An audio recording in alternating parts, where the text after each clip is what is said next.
CPAC 2017, although it really doesn't officially start until tomorrow. We are at the Gaylord National Resort and Convention Center in National Harbor in beautiful Maryland. Kellyanne Conway will be here tonight.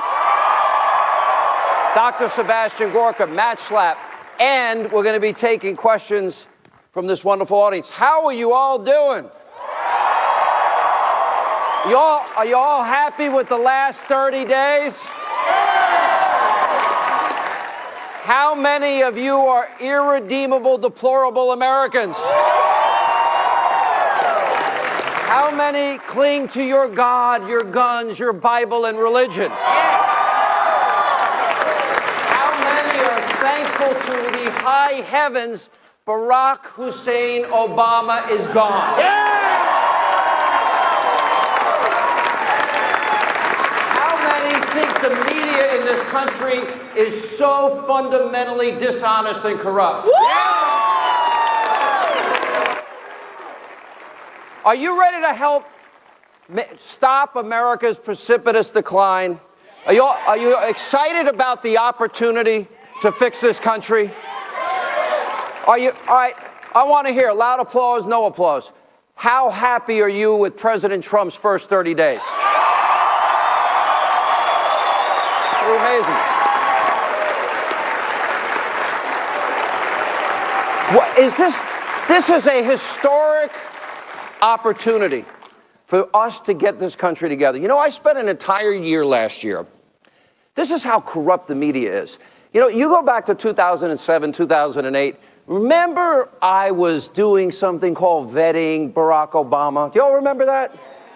All right, if you weren't watching, you have to leave, okay? All right, so I'm vetting Obama. So here's a guy that is an Alinsky disciple, learns from a communist Frank Marshall Davis.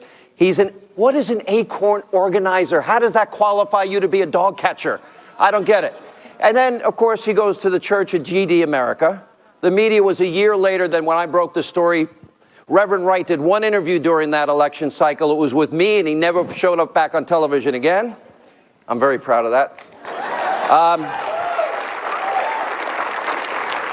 And imagine if Donald J. Trump, our president, if he started his political career in the home of an unrepentant terrorist, part of a group that bombed the Pentagon, the Capitol, New York City Police Headquarters, and on 9/11/2001 of all days was quoted as saying, "I wish we had done more in terms of terrorist activities." How many times, can anyone answer? I want to see how smart this crowd is. How many times did our corrupt alt-left propaganda media ever ask Barack Obama the question about his association with Bill Ayers? Zero. Wrong. Sorry.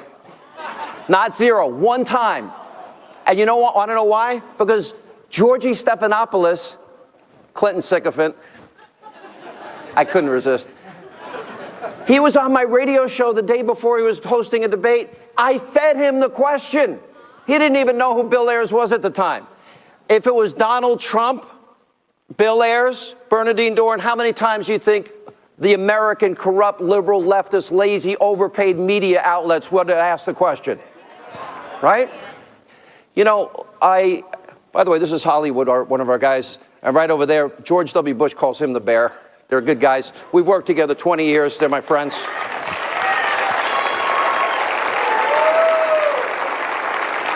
You know, we have an opportunity, but we have forces that are working very hard against us. You've got the Snowflake Brigade, okay? The paid protesters, those people that, you know, have nothing better to do. They don't work like the rest of us, so they go to protest to protest. Then you've got the Democratic establishment. Day one, they're talking about impeachment because they're crybabies and whiners and they lost and they can't admit it. Then we've got the media with all their corruption. They've basically declared war on President Trump, and they want to do everything they can do to hurt his opportunity to help this country. And then we got Republicans that have shown that they're weak and feckless and spineless. And it's time for them to get off their ass and do their job. That's what it's time for them to do. You know, I want to say, because this is so important, what we want is not that complicated. All last year, I gave out statistics every single day on the program. I repeated myself on purpose, not because I like to hear myself talk. We have 95 million of our fellow Americans out of the labor force, the lowest labor participation rate since the 70s.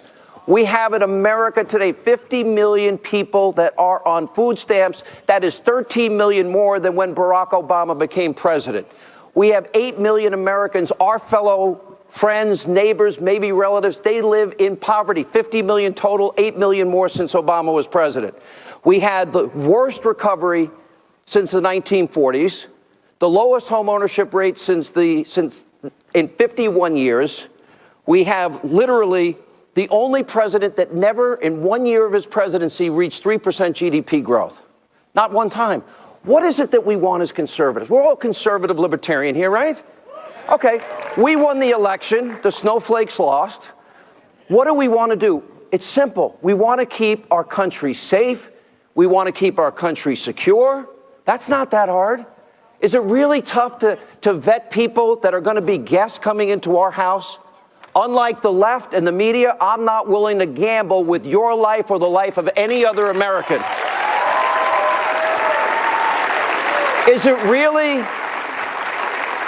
We have an estimated 8 million illegal immigrants. I've been down to the border 12 times. I've said this many times. I've been on helicopters, boats, all-terrain vehicles. If you really want to laugh, look at me on horseback. I've been to drug warehouses as big as this room, floor-to-ceiling drugs that were aimed to come to this country for your children, your friends, your relatives, and poison our kids. Nobody seems to talk about that. I went to a security briefing with Governor Rick Perry. 642,000 Texans were victims of crime, including rape and murder in some instances, in a 7-year period by illegal immigrants. So Donald Trump wants to vet refugees. I say that's fair, that's moral, and the right thing to do. I don't think it's too much to ask that if you want to come to our country, that you obey our laws and sovereignty. I don't think that's too much to ask. Then you look at, okay, well, what's the rest of Donald Trump's agenda? Obamacare, we didn't keep our doctors, we didn't keep our plans, and we didn't save $2,500 per family per year. He lied. Yes, ma'am. In the 8 years he was president, health care costs for the average family in this country went up $5,400, and that does not include 2016. And if you live in Arizona, it just went up this year alone another 117%. On average, it went up another 35%. Aetna said it's in a death spiral, the CEO of Aetna. And Humana just pulled out for 2018. So I want Republicans to show the backbone and keep the promise that they have given in the last 8 years. Repeal and replace this thing. Healthcare savings accounts. Competition, free market competition, portability, take it from job to job. Also, we'll deal with pre-existing conditions. We're going to have to help the poor people one way or the other. We're not going to let them die. We don't want what they have in Great Britain and National Health Services. So the agenda is not hard. How about an economic plan? Isn't it great? How did Donald Trump get Carrier to stay? How did Donald Trump talk Ford into staying and not bringing plants to Mexico? How did he keep Fiat, Chrysler? You notice every company now wants to meet with the president and say, I'm spending $7 trillion right now, because they want the free publicity. But also they know that better times are ahead, because if the president is able, with the help of Congress, to fulfill his economic plan, think of what we've got. We've got multinational corporations, trillions of dollars parked overseas. They won't bring the money back because they're going to have to pay confiscatory taxes.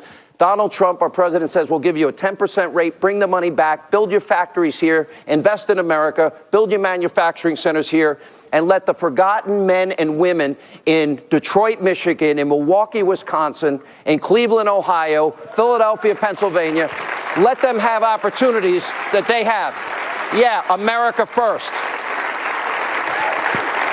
So his economic plan is 7 brackets to 3. His economic plan is a 15% corporate tax rate, which will go from the highest in the industrialized world to one of the lowest.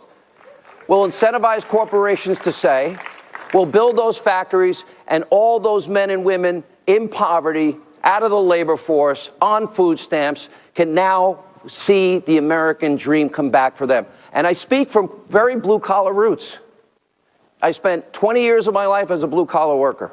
I washed dishes, I was a cook, I was a busboy, I was a waiter, I was a bartender, not a really good time in my life. I didn't quite behave in those years, just like you young kids. Stop laughing, I heard you. I know what goes on here at night, I've seen it.